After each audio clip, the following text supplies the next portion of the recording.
Saya memang tidak janjian bajunya, ya beneran kok nggak janjian. Tapi ketika saya lihat, bajunya kok sama, jangan-jangan khotbahnya sama. Waduh saudara ya, apalagi dia Samuel maju duluan, saya waduh kalau khotbahnya sama. Tapi untungnya nama saya bukan Samuel saudara ya. Dan hari ini saya khotbahnya bukan tentang nama orang, saya khotbah tentang sebuah peristiwa di sebuah tempat saudara. Ada satu tempat yang menarik saudara. Tempat itu adalah namanya Rafidim. Rafidim itu sebuah lembah, atasnya ada bukit. Sekarang ada monasteri di sana, biara. Dan hari itu kami ke sana dan Tuhan bicara saudara. Dan Tuhan ajarin sesuatu dan hari ini saya ingin berbagikan buat kita semua. Kita baca dalam Keluaran pasal yang ke-17. Mulai dari ayat yang ke-7 saja.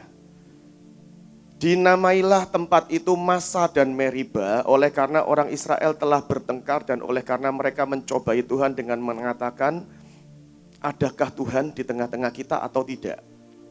Lalu datanglah orang Amalek dan berperang melawan orang Israel di Rafidim. Sampai sini dulu saudara ya. Ini bangsa memang sangat tegar tengkuk. Bayangin aja ngelihat 10 tulah, itu luar biasa. Melihat mereka tinggal di Goshen, diluputkan begitu lupa, itu luar biasa. Mereka ngelihat laut terbelah, mereka lapar, dapat mana? Minta daging, dapat burung puyuh. Tapi masih nanyain ada Tuhan di tengah kita apa tidak? Itu pertanyaan bego banget menurut saya. Tapi ya mereka menanyakan begitu. Dan kadang-kadang pun kita terbisik seperti itu. Kita udah ngelihat lawatan, kita udah melayani Tuhan, kita udah merasakan hadirat Tuhan, kita udah mengalami banyak dengan Tuhan. Tapi pernahkah gak saudara kadang-kadang berpikir, Tuhan itu bersamaku gak sih?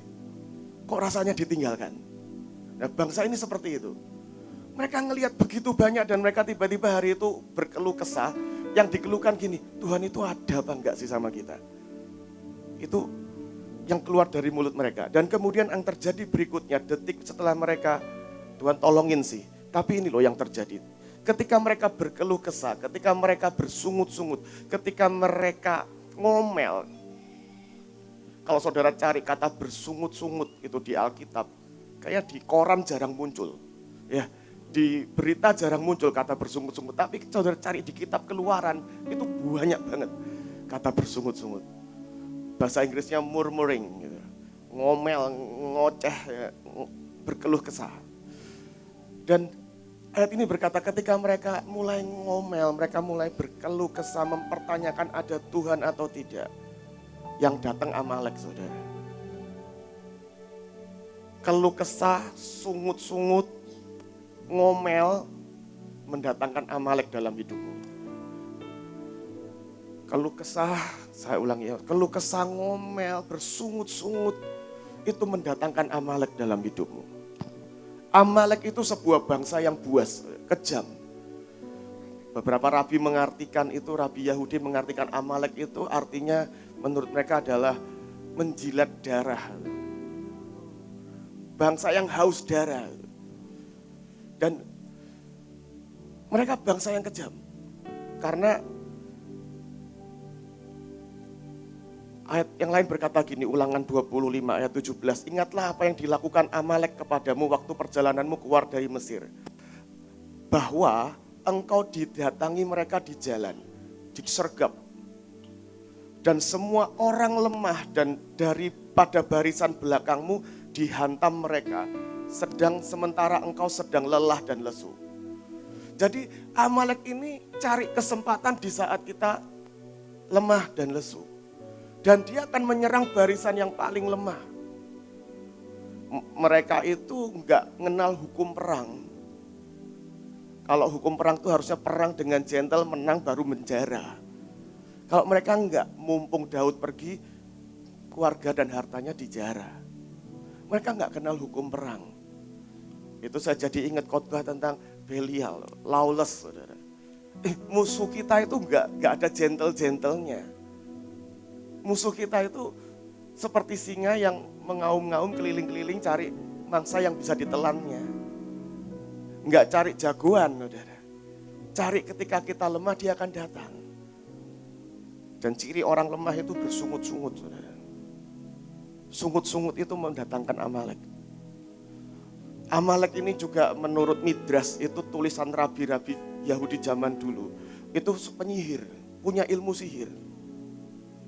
Dan cara mereka menyihir, sihirnya itu merubah diri mereka jadi binatang.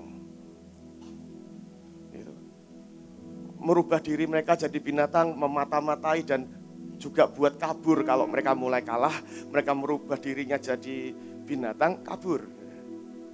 Itu sebabnya Samuel, ya, Bapak Samuel berkata kepada Daud, kepada Saul, itu agak orang Amalek bunuh semua termasuk binatang-binatangnya. Kenapa? Jangan-jangan bukan binatang beneran itu. Itu jadi-jadian orang Amalek yang nyamar, mau kabur. Saudara. Makanya Samuel berkata pada Saul, bunuh semua ternaknya. Bunuh semua. Jangan-jangan itu binatang jadi-jadian, pakai sihir. Nah, itu Amalek. Dan buat bangsa Israel, Tuhan itu kayak jin pengabul permintaan. Dengan unlimited permintaan. Air minta, ya, roti minta. Buat mereka Tuhan itu cuma sosok yang harus dan kudu mesti mengabulkan jeritan dan rengekan jiwa mereka. Jadi Tuhan itu kalau Samuel mendengar Tuhan tuh juga mendengar. Tapi Tuhan tidak pernah mendengar rengekan jiwa kita. Tuhan tidak pernah mendengarkan rengekan jiwa kita. Doa dengan rengekan itu enggak didengar sama Tuhan. Yang didengar itu doa dengan iman.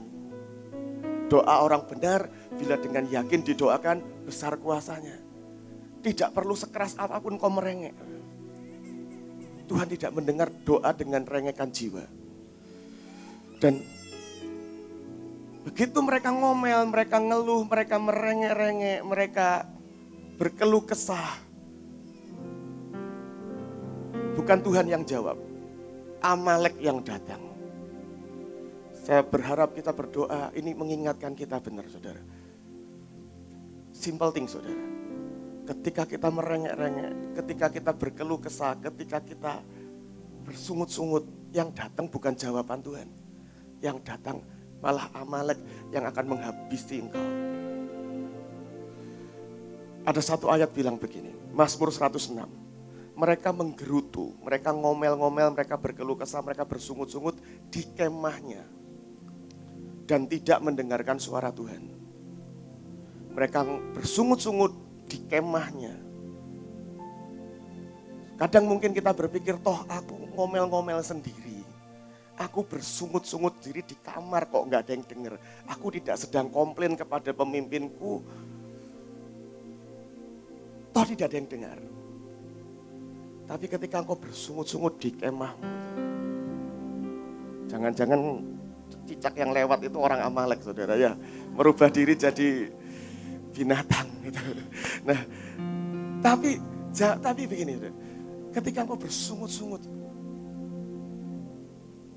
itu yang kita omelkan yang masuk lagi ke telinga kita, toh ya. Engkau sedang mendengarkan jeritan jiwamu. Dan ketika engkau mendengarkan jeritan jiwamu, engkau gak bisa mendengarkan Tuhan. Mazmur 106 ayat 25. Mereka menggerutu, mereka bersungut-sungut, mereka sedang mendengarkan jeritan jiwanya. Dan itu membuat mereka tidak bisa mendengarkan Tuhan. Itu tentang Amalek, saudara. Amalek itu musuh yang buas, musuh yang kejam, saudara. Jangan diundang, saudara, ya. Jangan diundang dengan bersungut-sungut. Yang kedua, saudara, di tempat ini peperangannya Yosua. Alkitab berkata gini, kita lanjutkan ya tadi ayat yang ke-9. Musa berkata kepada Yosua, pilihlah orang-orang bagi kita, lalu keluarlah berperang melawan orang Amalek. besok aku akan berdiri di puncak bukit itu dengan memegang tongkat Allah di tanganku. Lalu Yosua melakukan seperti yang dikatakan Musa kepadanya dan berperang melawan orang Amalek. Tapi Musa, Harun, dan Hur naik ke puncak bukit. Musa itu jenderal, saudara, ahli strategi perang jagoan. Yosua itu abdi, hamba, pelayan. Mestinya jenderalnya yang perang ya. Tapi dia berkata gini, perang, mending kalau ditemenin, saya naik ke atas. Kalau saya jadi Joshua, untungnya saya bukan Joshua. Ya, itu pikiran bisa macam-macam. Ini pemimpinku mengamankan diri. Saya yang disuruh maju. Untungnya saya bukan Joshua. Dan Joshua ini luar biasa, dikatakan. Alkitab berkata gini, dia melakukan just like Moses said. Joshua did just like Moses did. Said gitu.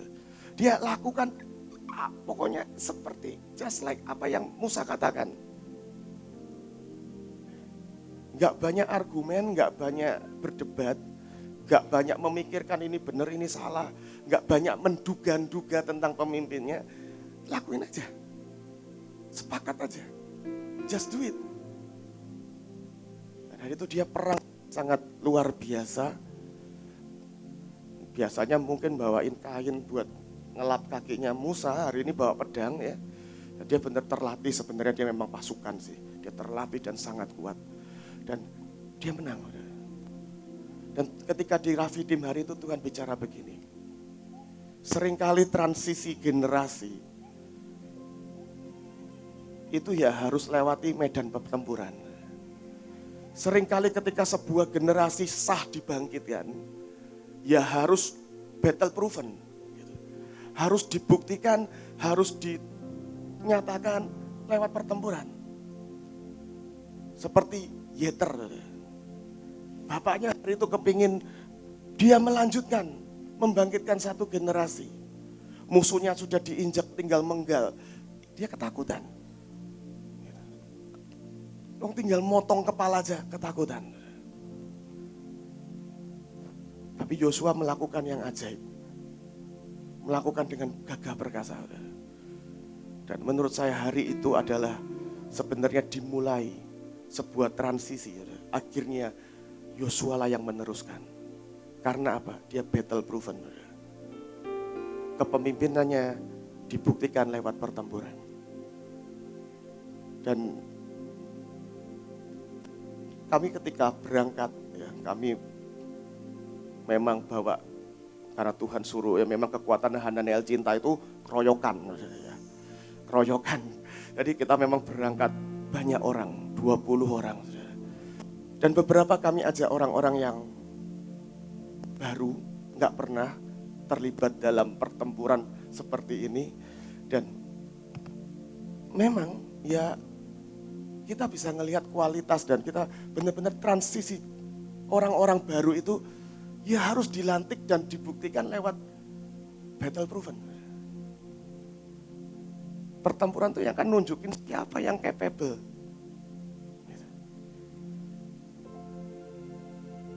Dan itu yang kenapa hari-hari ini kita perang ke bangsa-bangsa. Ya, saya berdoa kita akan sebuah generasi akan dibangkitkan. Dan ayat berikutnya berkata begini.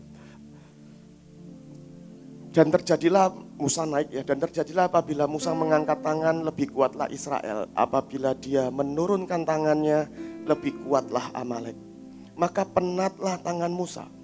Sebab itu dia mengambil sebuah batu, diletakkannya di bawahnya supaya dia duduk di atasnya. Harun dan Hur menopang kedua belah tangannya, seorang di sisi yang satu dan seorang di sisi yang lain. Sehingga tangannya tidak bergerak sampai matahari terbenam. Demikianlah Yosua mengalahkan Amalek dan rakyatnya dengan mata pedang. Ini seringkali orang khotbahkan tentang doa dan kerja. Tapi saya mau berkata gini ketika saya renungkan ini. Saya simpel aja tarik kesimpulan. Makin banyak yang mendoakan itu makin baik. Makin banyak yang mendoakan kita makin baik. Kami pergi itu udah keroyokan, udah 20 orang, saudara. Banyak. Saudara. Sesungguhnya kami menyadari, sangat menyadari, ini something wow gitu di depan kita ya. Tuhan lebih jelas, lebih kuat. Tapi kami itu bersyukur, kenapa? Yang nopang doa itu banyak. Kita benar-benar kayak Joshua-nya maju di medan pertempuran, tapi yang menopang doa di bukit itu banyak banget. Ya, Hananel Cinta itu setiap hari, sore, shift sore. Ada klinik, shift pagi. Jam 7 kalau nggak salah, sampai jam 9. Ada menara doa Fidelia, MDF di Sumarekon. Setiap siang. Hananel Cinta, shift malam, 7 sampai 9. Udah kayak Musa, Harun Hur, 3 shift saudara. Itu ngawal kita doa. Dan itu kerasa banget. Itu sangat kita rasakan. Karena serangannya itu bisa muncul saat kita tidur. Kita didatangin roh-roh itu saat di mimpi. Waktu kita tidur, oh shift pagi nih yang nolong kita ini. Ya, karena beda 5 jam, wah waktu kita tidur, wah ada yang shift pagi nih. Anak-anak klinik ini doain kita. Dan kerasa. Kalau dikatakan Musa sendirian, penat tangannya. Dan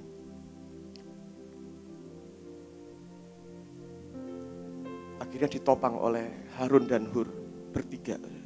Saya cuma mau narik kesimpulan satu. Banyak orang untuk doakan saya, itu mulut berat, saya malu gitu. Kok gue lemah banget sih minta didoain ini gitu. Tapi saya mau berkata, semakin banyak yang mendoakan kamu, semakin banyak yang doain kita, makin baik. Makin baik. Saya heran dengan orang-orang yang, ya ampun, untuk saya lagi struggle, doakan saya, itu malu. Apalagi mungkin kalau sudah dibawa Tuhan naik jadi seorang pemimpin, rasanya untuk ngomong saya sedang dalam masalah besar, doakan saya, malu. Saya mau berkata hari ini, makin banyak yang doakan engkau, makin baik. Makin mudah, makin enak. Itu hal ketiga. Nah, yang terakhir saudara, di Rafidim ini adalah pertama kalinya lalu Musa mendirikan sebuah mezbah dan menamainya Tuhanlah panji-panjiku, Jehovah Nisi. Dia berkata, tangan di atas panji-panji Tuhan, Tuhan berperang melawan Amalek turun-temurun. Di Rafidim ini adalah pertama kalinya Tuhan memperkenalkan dirinya sebagai Jehovah Nisi. Tuhan adalah panji kemenanganku. Tuhan adalah panji kemenangan kita. Di dalam sebuah pertempuran, banner itu penting, saudara. Banner itu, panji-panji, bendera itu penting. Bendera itu menunjukkan kita ada di tim mana. Kita ada di pihak yang mana. Bendera itu menunjukkan kau bergerak mengikuti bendera yang mana, engkau adalah pasukannya. Engkau ada di tim mana. Dan kita ada di tim Yesus Kristus Tuhan yang gak mungkin kalah. Jadi the battles itu sebelum kita masuk gelanggang sudah menang. Gitu. Nah, yang kedua, banner itu ketika kalau dalam pertempuran itu kan pasti ya namanya perang agak kesebar kemana-mana, keserak-serak kemana-mana. Nah, paling gampang untuk berkumpul kembali gimana? Ngikuti benderanya. Ngikutin benderanya. Makanya benderanya harus besar, colorful, tinggi. Banner-banner kita lah. Ya, warna yang ngejreng tinggi, kelihatan dari jauh. Kita bisa ngumpul. Kalaupun kita agak terpencar dari pasukan yang lain, kita tahu harus balik kemana. Ada bannernya. Banner itu juga petunjuk arah, mau formasi apa, gerak kemana, nyerang apa defense. Ya. Dan ketika bannernya sudah masuk ke medan pertempuran, setakut apapun, saya mau berkata setakut apapun, sepengecut apapun, kau harus memberanikan diri masuk, saudara. Kalau kau bergerak berarah beda sama benderanya, maka Anda adalah pengkhianat. Tidak selalu yang berjalan ngikuti bendera. Kalau kita lihat perang, banyak pasukan itu, kalau kita lihat film-film perang, enggak semuanya itu dengan gagah berani. Beberapa itu ketakutan, sebenarnya gemetar. Tapi mereka membulatkan diri, I'm in. Karena kenapa? Kalau bannernya masuk ke medan pertempuran, sepengecut apapun saya harus memberanikan diri menyeret kaki saya masuk. Karena pilihannya lebih jelek, pengkhianat. Menurut saya pengkhianat itu lebih jelek daripada pengecut. Dan bendera itu adalah arah kemana kita harus bergerak.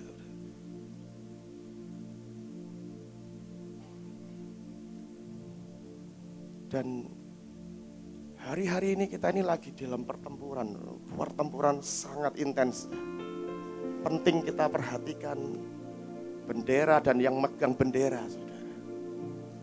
Buat saya yang megang bendera adalah pemegang perjanjian. Dan hari-hari ini, ya ini perang besar, melawan antikris dan semua ini perang besar. Perhatikan yang megang bendera, saudara. Perhatikan bendera ini, pasukan kita bergeraknya kemana. Saya mau ulangi sekali lagi, setakut apapun, sepengecut apapun, gak ada pilihan lain. Karena mencar sendirian dari kumpulan pasukan, diterkam Amalek, saudara. Lebih aman. Hancin itu menurut saya ya memang kami akui lah, beraninya keroyokan. Kekuatan kami itu keroyokan, unity, keroyokan dan penyembahan. Tapi kalau di dalam peperangan kumpul lebih baik lah daripada jadi lone wolf itu ya, merantau sendiri. Anda akan diterkam Amalek. Karena ini musuh yang sangat buas. Dia cari mangsa yang ditelannya. Wah, yang ini dalam kerumunan. Mikir dia mau nyerang. Yang ini sendirian ini. Jangan mengasingkan diri. Jangan kabur-kaburan, saudara. Itu mangsa empuk buat Amalek. Ikuti banner ini kemana. Di sini Mahanaim ini pasukan. Saya bicara di tengah-tengah pasukan. Perhatikan itu bendera ada di mana, bergerak di mana, dan ikuti saja. Karena peperangan itu sudah dimenangkan. Oh, kita di tim Yesus Kristus kok. Kita di tim Jehovah Nisi. Di tim Jehovah Nisi, saudara. Saya nggak jago bola, tapi kalau saya disuruh jadi pemainnya tim yang bagus, yang jagoan entahlah siapa ya, MU atau siapa, saya nggak keberatan, saudara. Jadi pupuk bawang pun oke, ya. Pasti menang. Lumayan ikut megang trofi. Dan kita ada di tim Yesus Kristus Tuhan. Gak bakalan kalah.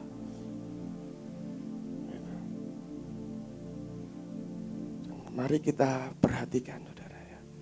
Rafidim itu lembah penentuan sebenarnya.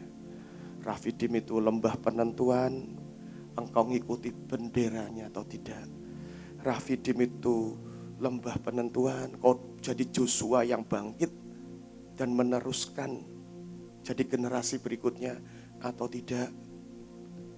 Mari putuskan di lembah penentuan ini, saudara. Jamin kami di lembah penentuan. Sajak kita bangkit berdiri sama-sama.